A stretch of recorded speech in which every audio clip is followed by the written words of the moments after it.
Welcome back to the top three. Today we're going to be discussing some of the things that you can do to get your home looking fantastic and increase that curb appeal, and do so on a budget.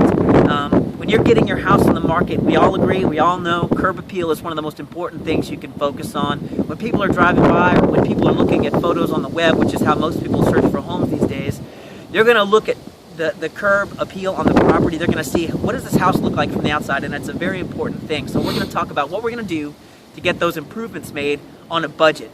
All right, so let's kind of walk through. We're at the property of a friend of mine who's actually going to get his house on the market for sale here in just a couple of days. I'm going to be helping him dive in and get some of these projects done, and we're going to show you some before and after. First thing you want to consider when you're getting your house on the market: any tree that you have on the property that might have some dead branches or needs some mulch around the bottom, you want to clean that tree up. Get those branches shaped up nice. Make sure they're not hanging too low, dragging on the sidewalk, dragging on the grass, and get some mulch placed in around the bottom of the tree. We have a young sapling here. This is a little guy, but some dead growth on there, or some dead branches and some overgrowth. We're going to get this cleaned up looking really nice. Get some mulch on the bottom here as well.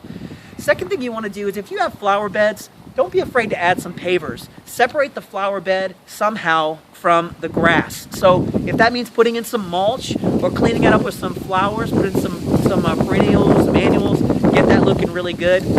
And then we want to make sure that when we're in the flower beds, if you have bushes, you want to clean those bushes up, get them trimmed up nicely. And the third thing is going to be making sure your grass is mowed and edged and blown. Make sure all those clippings are cleaned up. Make sure their edges are really nice and clean, and your grass is at a nice height. If you do those three things, you'll see a tremendous difference in curb appeal. And by the way, with the money that we spent today to get the improvements underway, it was $20. That's all we spent today. So I'm going to take some before and after photos in just a few moments, show you the final product. But for now, I just want to get that information to you, and we'll catch you in just a moment.